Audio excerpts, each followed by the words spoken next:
Hello everyone, my name's Neha and I'm the nutritional practitioner here at I Am Health. So I work really closely with CEOs, with top performers, with the executives that have got a lot of responsibility, are organising and holding up a really large team, those people that are really looking for the support of being their absolute best, performing at their absolute best all the time. And what tends to be something that slips by the wayside is their health, unfortunately, because of all the pressures of everything else that they're going through.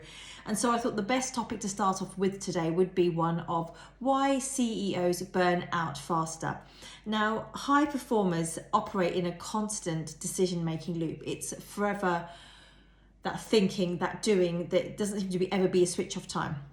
So what happens is and we're not going to go technical, this is just to give you some advice as into how you can go about making some really good effective changes to make those really good effective differences in your health and the way you show up, the way you perform and the way you get your results. So your prefrontal cortex is the part of your brain responsible for your strategy, your planning, your creativity and control. It never switches off. It's always on the go. And then to add to that, you've got things like your high cortisol levels, your stress levels. You've got your poor sleep quality, which I see time and time again. You get your inflammation from the stress, your blood sugar spikes, and then you get those fast pressurized decision cycles, which are always firing your brain, and you aren't able to think in the way that you would have thought without all of this happening. So your brain is the most energy hungry organ that you have in the body. It uses 25% of your total energy, and that may seem like not a lot, but actually it's a huge amount for one organ.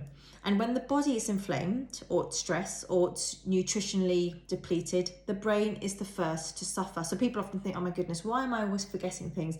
Why can I never remember the smallest things? One of the reasons could be because now we live in a world where we're always having to remember so much more, but also we've got lots of devices to be able to remind us about these things. So really, that isn't really a warrantable answer, I think. What we need to think about here is the root cause of what is causing our brains to act this way, the burnout to happen. Okay, so let's look at some root causes. We've mentioned the cortisol. So high cortisol would be the brain inflammation. So chronic stress causes that micro-inflammation in the neural pathways. So you get things like that brain fog, you'll get things like the poor clarity, you'll get things like the slower processing. And then number two would be your blood sugar imbalances. So it is a huge problem in the CEOs that I work with. We get the spikes, we get the crashes, we get the adrenal fatigue, we get the cortisol exhaustion, which can just spiral and spiral and spiral. Which is why when we look at things like fasting for these kind of people, for you, these kind of people that are suffering with this, it's not often the best way forward. This is why we have to look at an individual and see what is happening with your body. And then there's number three, which is that mineral depletion. So the more stressed out you are, the more you're going to be using up your minerals and lacking things like your magnesium, your zinc, your potassium. The stress literally eats these up. It completely and utterly uses up more than it ought to with these stressors. And number four will be your poor sleep quality. So we're not talking about the hours of sleep, although that is important. But when we're dealing with a situation like this, we need to look at the quality of sleep. So if you're the kind of person that is up working till 9, 10, 11, 12 o'clock, and you're only getting 2 or 3 hours sleep, it's how deep is that 2 or 3 hours sleep? Now, I'm not advocating that that is okay, but I also am aware that some people's lifestyles and your responsibilities won't allow you and do not allow you to, and sometimes it could be habit, to be able to finish off that work at 7 or 8 and have the evening free. So I understand that these things sometimes have to take place. So what we need to make sure we're doing, and I do mention this time and time again, is that we are constantly always giving the body what it needs so that it can not become depleted and use up a lot of these minerals and make the body function worse than it ought to. So this is why I often find that the CEOs who get less deep sleep have poorer brain repair. And when we sleep, our brain repairs. So this is something as well we need to understand, which is why I think it's great for me to be able to explain this to you so you understand how the body works. So it's not just Neha explaining and telling you that you need to get good quality sleep or we need to look at your blood sugar. It's actually explaining to you why. And therefore, if you understand why, you're more likely to actually follow through with the advice. And I find that works every single time, and that's how I like to work things. And then you've got patterns. The patterns that I see in my CEOs, and I say CEOs, but I'm also talking about my top executive performers here that are really at this stage of absolute utter exhaustion with the lot. They are waking up tired. You know, strong morning weakness until the caffeine hits in. We've got irritability, short fuse, forgetting the simple things which we've mentioned, lower motivation. The motivation's there, but it's not not at the level it used to be or could be. Feeling not as sharp, the overwhelm, the difficulty problem solving later in the day, which is when blood sugar levels are starting to come into play.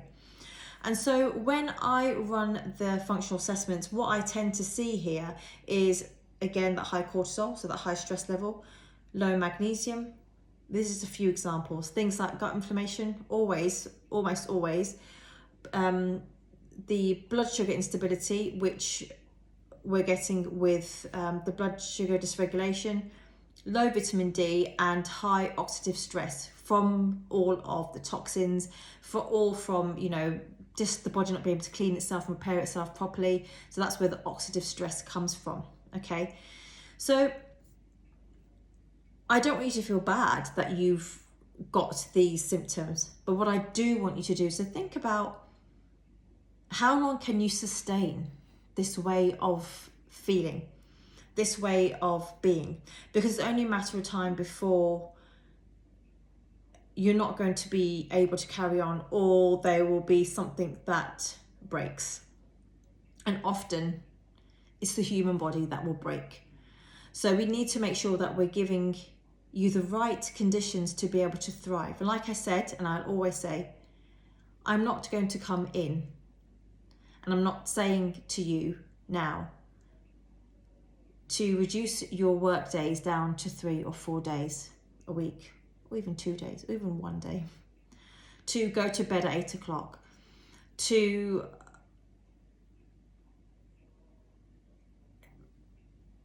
have a fresh cooked meal every single sitting, because I know that's not possible for all of you.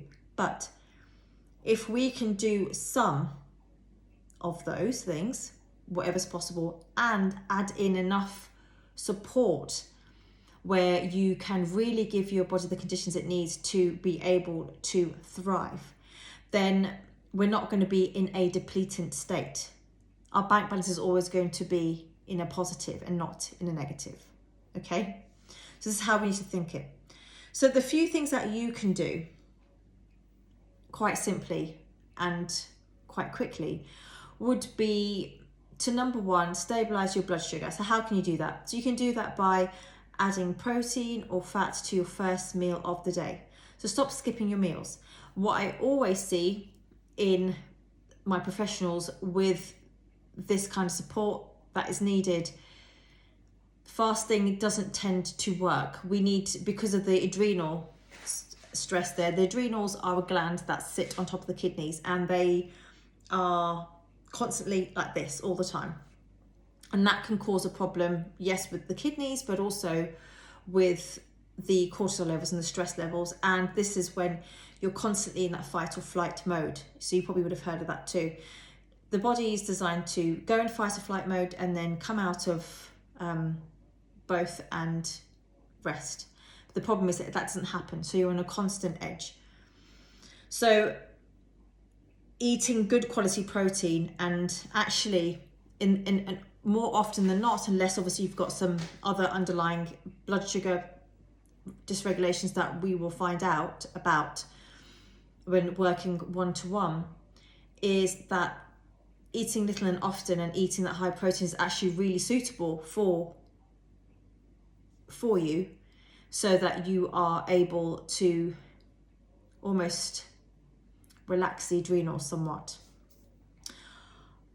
And then there's things like reducing your caffeine until after food. So this stops the cortisol spikes and the brain crashes. So again, if the caffeine is keeping you going, there's lots of alternatives you can have, which are going to be really nourishing and supporting for the body. It's just having the correct type of teas or drinks. Sometimes the ritual is getting away from the desk. It's getting away if you're making them yourself. And often that isn't the case with the clients I'm working with. It's, you're getting someone to make them for you, but it's still that break or that habit.